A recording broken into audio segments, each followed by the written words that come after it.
We continue today's press conference. We have head coach Pascal Jansen. If we have any questions, please raise your hand. We'll go with Roberto. Pascal, long run of bad results right now for you. Simple question. I don't know if the answer is simple though, but how do you change it against Columbus? How do you stop this? It's like you said, Roberto, it's a simple question, but it's not such a simple answer. We believe the way we work has been successful in 25 and will be successful in 26 and onwards. Like I mentioned I think a week and a half ago, we have to also realize in what kind of situation we are. Going into the 26 season, there's a few players not available for several reasons. But we will never hide behind those things. We have enough quality to perform. That's what's been shown on pitch as well, apart from, I think, maybe 2 games where we didn't reach a good level. But other than that, the games were pretty decent from our side, but not good enough. So we're trying to improve whatever needs to be improved to be on the right side of the results. In a league where there's so much parity, and New York City isn't the first, will never be the last of a team to go through a run like this, even though they're a good team. Have you studied or detected a pattern of other teams and what got them out of it? It's because it's happened to other teams. It's not only a New York City thing. Yeah. Has there been a common thread someplace? Well, that's an interesting question.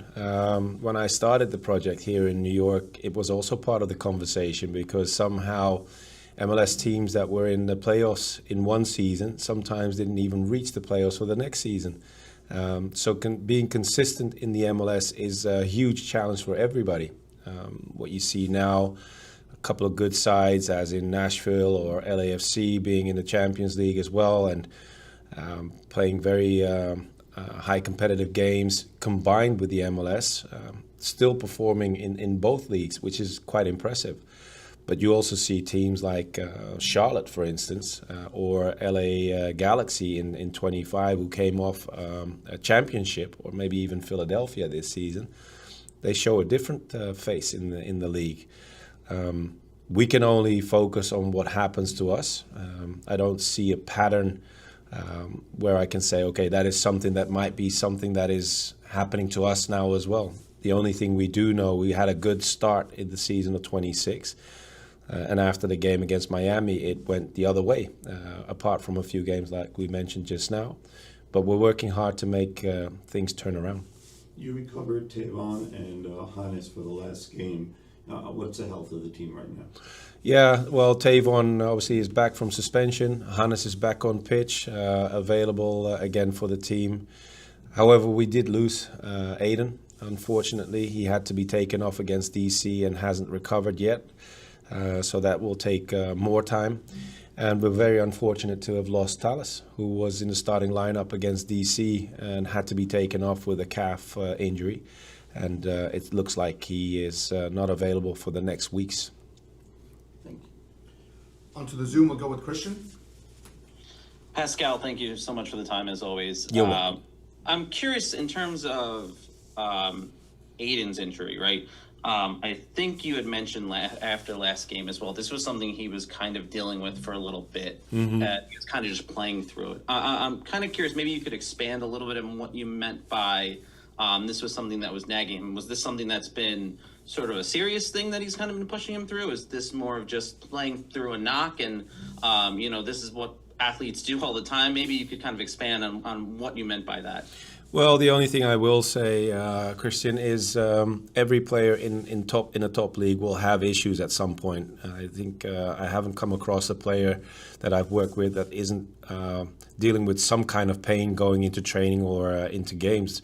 There's always nibbles and things going on.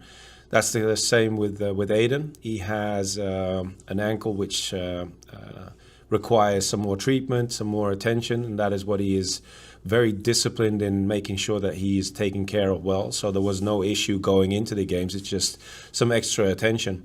However, when you play as many games as we do in this short period of time, then maybe sometimes something will flare up just a little bit more. And in his case, there was a moment in the game where he felt he could have gone through, but Then once he had treatment, he couldn't continue, and then we had another look at it. And now we have to make sure that we treat it with respect and make sure that the recovery is there.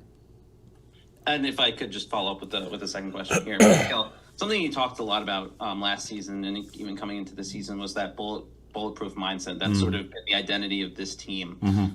And the last few weeks through this stretch, I guess, I'm kind of curious, do you feel like the team has embodied that bulletproof mindset, that identity that you've talked about all along the last 2 seasons? Yeah, that's an interesting one because that helped us throughout the 25 season. It was introduced by myself in the beginning of 25.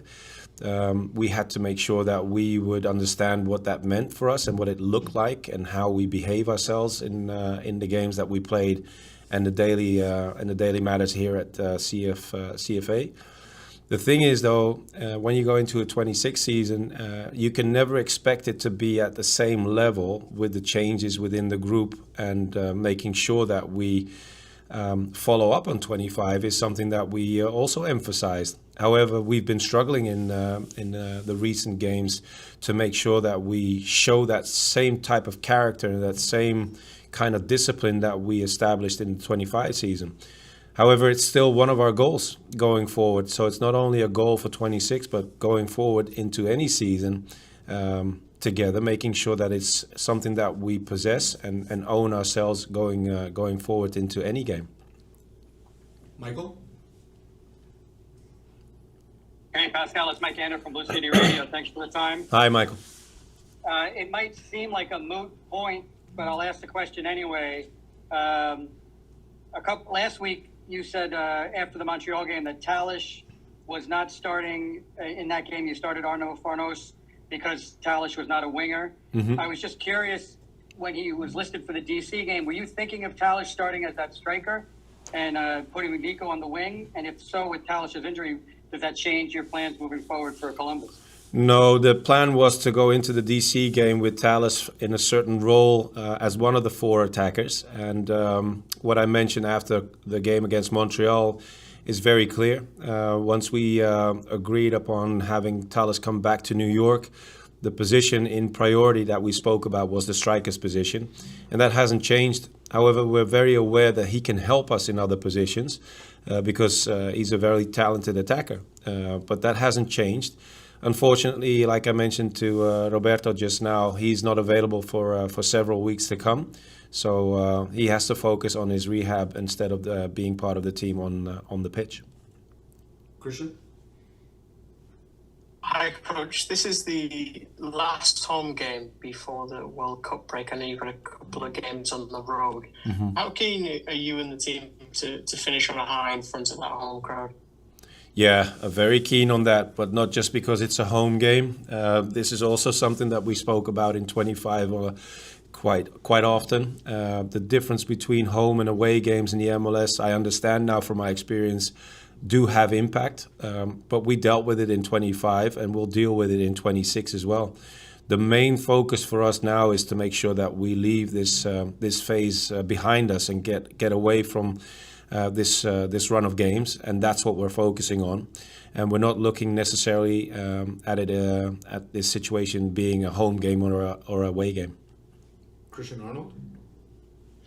Pascal, I just wanted to circle back about Tallis for a second. In terms of his injury, was this sort of the same thing or the same issue that had been hampering him a little bit, I guess, in camp when he got back here, which kind of slowed his return? That is correct. It's in the same region, in the same calf as well. We've taken really, really good care of Tallis, making sure that he would become more robust every week. That was also spoken about with Tallis himself, obviously. So he knew where he was positioned himself physical-wise. And now this moment against DC was his first start in the starting lineup. And very unfortunate to happen with his calf again. And it's put a setback on him in his availability for the team. So, we are all hoping it will go fast, but we do have to respect the injury that he has and the rehab time that is set for that. Michael? Pascal, going into the DC United game, I tried to ask a question about Columbus, and you respectfully told me you weren't going to talk about Columbus until Columbus was the next game on the calendar. So now they are Now, the next game. now you can ask about Columbus. Yeah, that's correct. Yeah. So, talk to us about the challenge of going into and preparing for two games within a span of 10 days against the same opponent, one home versus away, Yeah. but also one where it's a game of 1 of 34 and the other one where it's a game of 1 of 1, where it's a single elimination. Yeah. Well, the way you address it is exactly how it is, Michael. However, the knockout game is the one that is due in a couple of days. The day after tomorrow is the game within the MLS, and that's what we've been talking about now for a couple of minutes already. That is our focus now. We have to start doing better in the MLS. That's our priority, and we're playing Columbus, a strong side. The interesting thing I think about Columbus is something that we talked about with the guys this morning. Is the start of Columbus in 26 was a tough one. They were losing games, dropping points. It looks like they are back on their feet just a little bit now since the last two games. But we all know, and myself as well included, that Columbus has a very strong team, good players, a new coach. We can see the play style has changed just a little bit, but other than that, we know we're going to face a very strong side. And for us, it's making sure, like I mentioned just now, that we get away from the negative side of the MLS in our current games, and the one that is going to be the next target is Columbus in order to make that happen. Great. Thank you, everybody. Good afternoon, everybody. Welcome to today's pre-match press conference ahead of our game against Columbus Crew. We have forward Malachi Jones. If you have any questions, please raise your hand. We'll get started with Roberto. Guy, you've had a few games now under your belt, and you seem to be getting stronger and getting more minutes. Tell us about the process of when you finally made it back to the team and to where you are now. Yeah, I sort of joined the team in preseason earlier this year, but then some setbacks, and then took a little bit of time more to get back. And it's been tough. It's been hard, but again, they've taken it really slow, making sure that I'm not progressing too fast to where there's any more setbacks. And I feel like the pace has been really good. And like I started with the second team to build minutes, 30, 45, and the opportunity came for me to get some time with the first team. And it's been a good experience, good exposure, helping me again build that fitness and get that baseline set moving forward. And to be honest, I'm not entirely sure where the rest of this going into the World Cup break leads me. But again, the goal is to keep progressing, keep building minutes, and hopefully start producing, whether it's with the first team or building the 90 minutes with the second team, whatever that looks like. Tell me how mentally challenging it was to go through what you went through, because it should have been an injury that took a year, but you had several setbacks, including a second operation, right? Mm-hmm. And it was almost 2 years before you could finally get back on the field.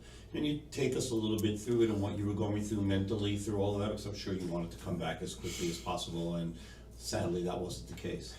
Yeah, again, the initial estimate for me was 3 to 6 months. So going into rehab, that was doable to me, and it put me back right at the start of 25. And so I pushed for it, and being the kind of player that I am, I'm eager to help out in whatever capacity I can. And things didn't go the way I imagined. I tried to come back, and just it wasn't feeling right. And a few scans later shows that needed a revision surgery, and again, was not prepared for that, was not expecting that starting the rehab process, but it was something that, again, without faith, without family, and a supportive community here, it makes it really, really challenging to come back from. And I had meetings with David Lee at the time and Cushion, and then when Pascal came in, had conversations with him, and from his point of view, it was take whatever time you need to get back to 100% you. Like we want you to be a part of this dressing room. We want you to help out. But, because I had that environment of there's no rush, take as long as you need get back. I was able to really just focus on rehab and support the team in the locker room and here at the facilities. But the key to it all was, having that faith background and that family support, and then again the club that's willing to do whatever necessary to make sure I come back 100% rather than 60-70% and relapse again. Onto the Zoom, we'll go with Glenn.